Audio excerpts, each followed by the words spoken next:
Good morning, everyone, and welcome back to the class of compulsory English.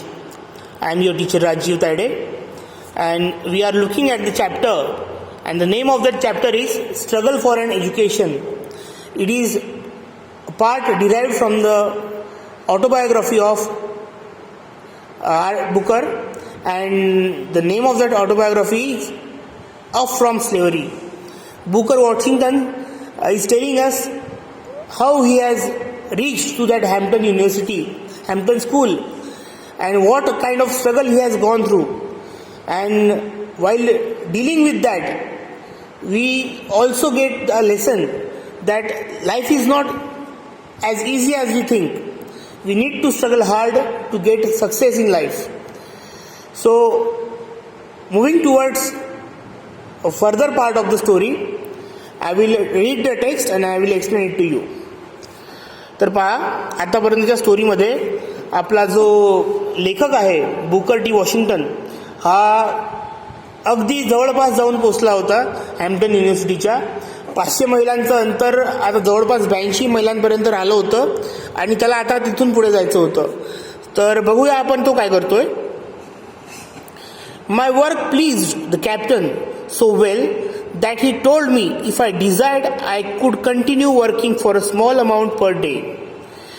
तो captain जो होता त्या जहाजावरती ज्यांनी आपल्या लेखकाला काम दिलं होतं, तो वाईट असला तरी तो दयाळू होता आणि त्यांनी या लेखकाचं काम बघून तो एवढा खुश झाला होता की त्यांनी म्हटलं की तू या ठिकाणी रोज काम करू शकतोस आणि तुला काही त्याबद्दल मोबदला मिळेल.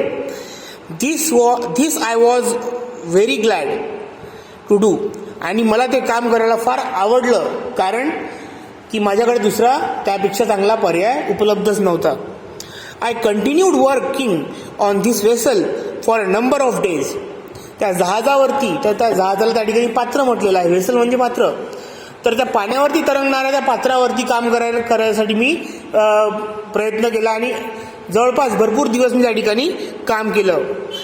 After buying food with a small wages I received, there was not much left to add to the amount I must get to pay my way to Hampton.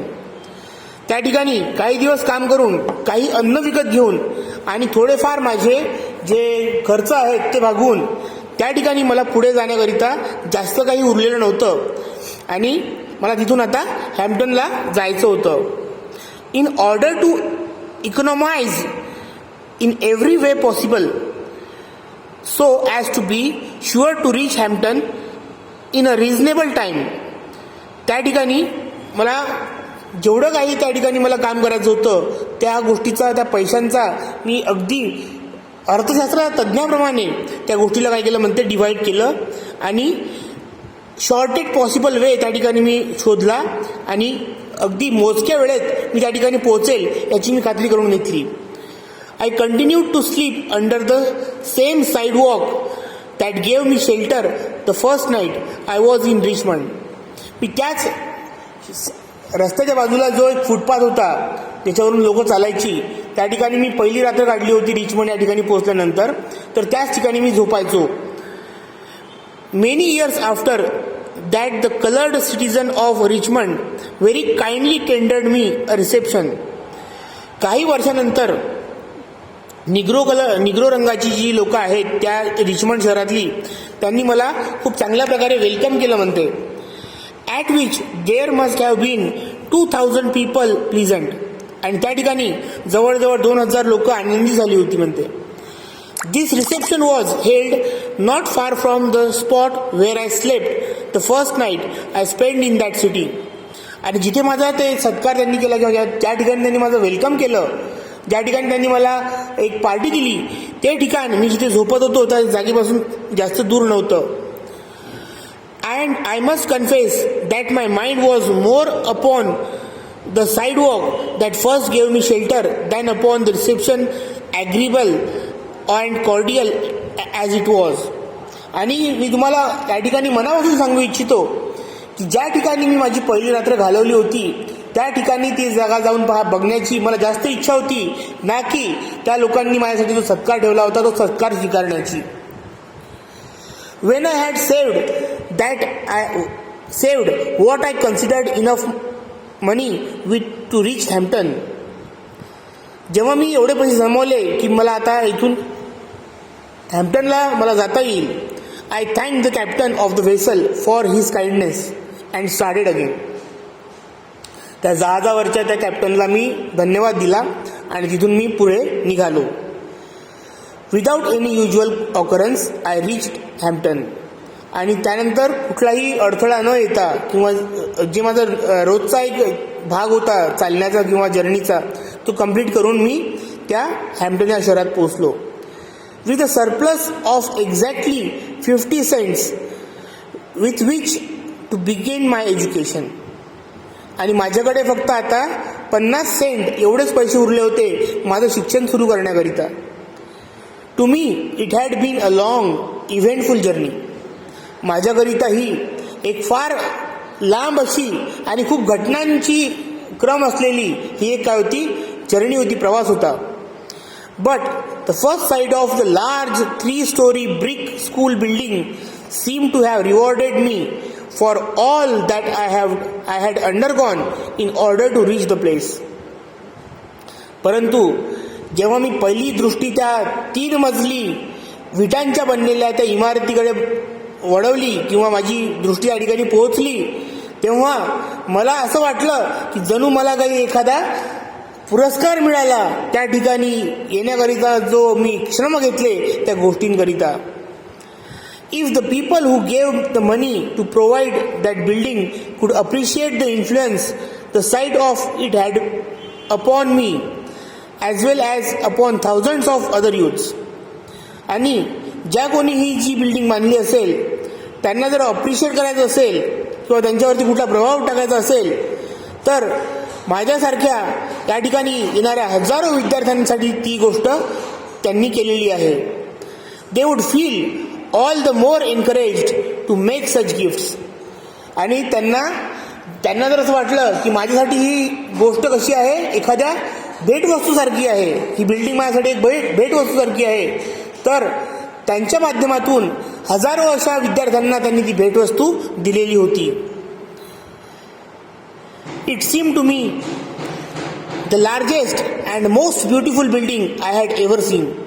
माझ्यासाठी ती मी आजपर्यंत बघितलेली सगळ्यात मोठी आणि सगळ्यात सुंदर अशी ती वास्तू होती.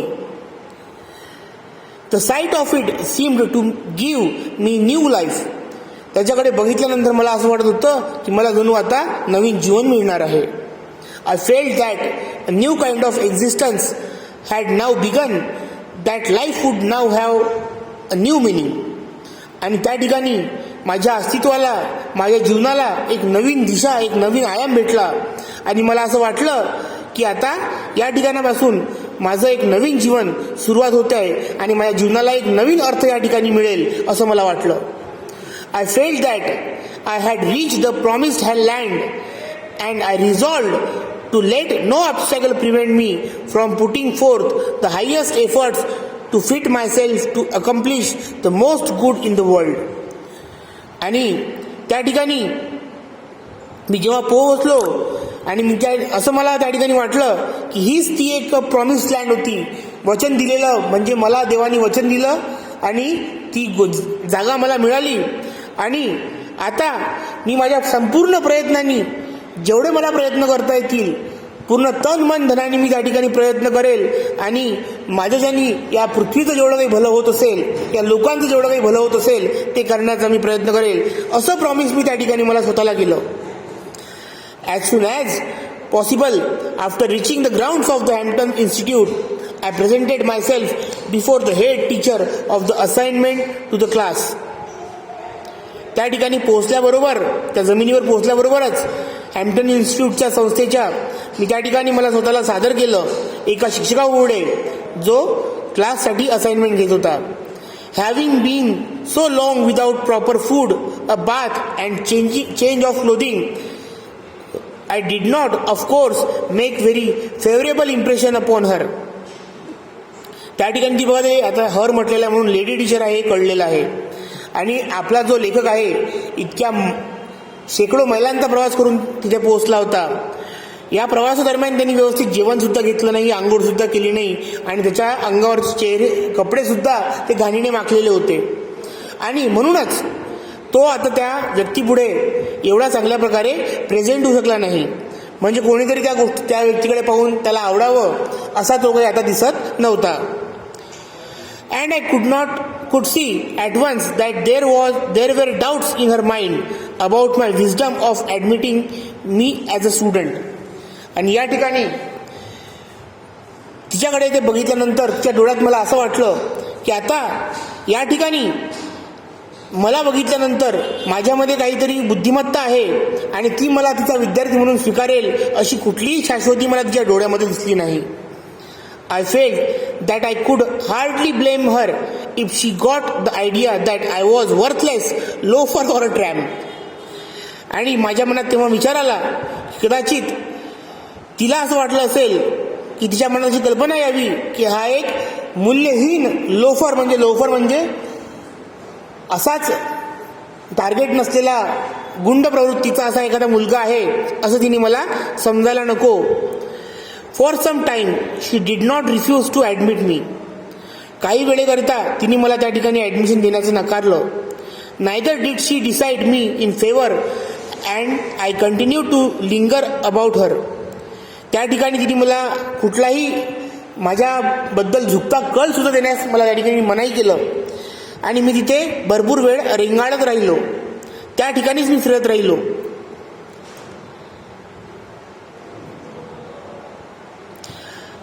and to impress her in all the ways I could with my worthiness. आणि माझा पूर्ण प्रयत्न केला तिला थोडाफार इम्प्रेस करण्याचा माझ्या पूर्ण गुणांनिशी. In the meantime I saw her ॲडमिटिंग other student. आणि त्या मधल्या काळामध्ये मी बघितलं तिला की तिने मला सोडून इतर मुलांना ॲडमिशन दिली होती. And that added greatly to my discomfort. आणि त्यामुळे मला अजूनच अस्वस्थ वाटायला लागलं. For I felt deep down in my heart that I could do as well as they. आणि मला त्यामुळे असं वाटलं की माझ्या मनामध्ये तो एक व्रण झाला की मी त्या पोरांसारखं काय करू शकणार नाही जर मला इथे ॲडमिशन मिळाली नाही तर. आणि मी काय करायला पाहिजे जे केल्यानंतर मला इथे ॲडमिशन मिळेल.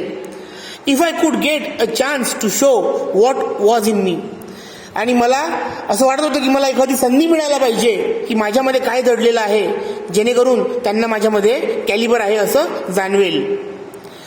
After some hours I had passed the head teacher said to me.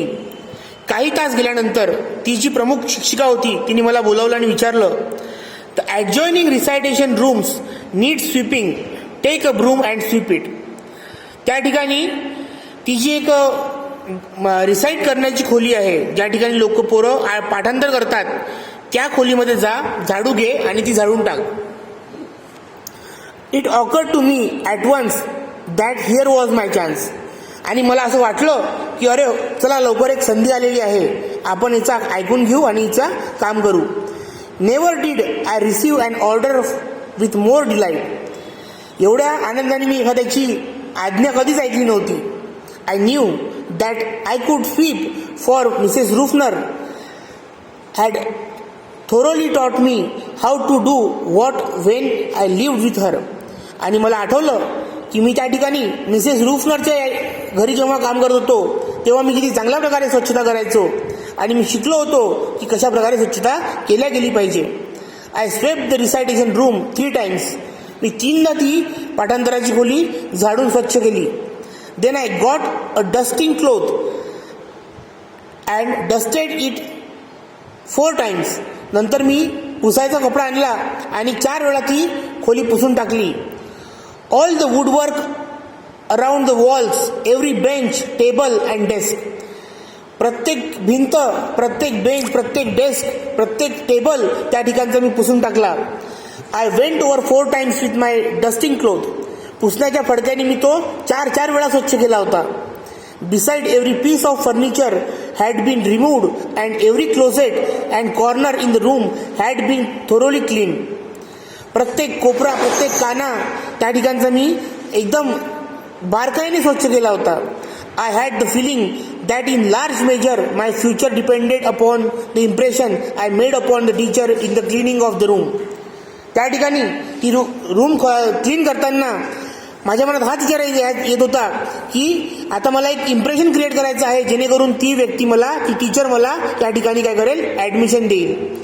Wien I was through I reported to the head teacher. जेव्हा मी तिथून काम माझं पूर्ण झालं, मी त्या मुख्य शिक्षिकेला सांगितलं. She was Yankee woman who knew just where to look for the dirt. आणि ती फार म्हणजे चुका काढणारी स्त्री होती आणि तिला आठवलं की आपण कुठे जाऊन या ठिकाणी घाण राहिली असेल ते शोधायचं. She went into room and inspected the floor closets. Then she took her handkerchief and rubbed on the woodwork about the walls. तिने सगळं काही गोष्टी बघितल्या आणि तिने आपल्या खिशातून रुमाल काढला आणि भिंतीवरती तो फिरवला. And over the table and benches, सगळ्या ठिकाणी तो पुसून बघितला. When she was unable to find one bit of dirt on the floor or particle of dust on any of the furniture she quietly remark. जेव्हा तिला कुठेही भिंतीवरती असो किंवा फरशीवरती असो तिला घाणीचा एक कणही सापडला नाही, तेव्हा तिने त्या गोष्टीला मार्क केलं. I guess you will do enter this institution. मला असं वाटतं की तू या संस्थेमध्ये एंट्री केली पाहिजे, तुला या ठिकाणी ॲडमिशन मिळाली पाहिजे. I was one of the happiest souls on the earth. त्या ठिकाणी मला या पृथ्वीतलावरचं सगळ्यात आनंदी आत्मा असल्यासारखं वाटलं. The sweeping of that room was my college examination. त्या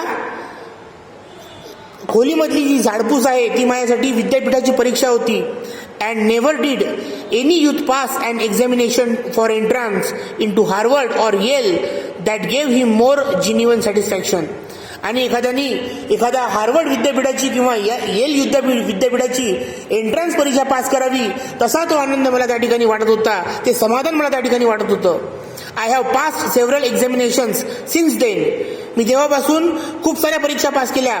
but I have always felt that this was the best one I have ever passed. परंतु ही जी परीक्षा होती ही मला असं वाटते की त्या सगळ्या परीक्षांपेक्षा खूप श्रेष्ठ परीक्षा होती ज्याने मला या ठिकाणी ॲडमिशन मिळाली. So this was the chapter and I have tried my level best to explain it to you.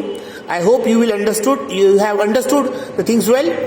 Still, if you have any problem regarding it, you can contact me. Thank you. Goodbye.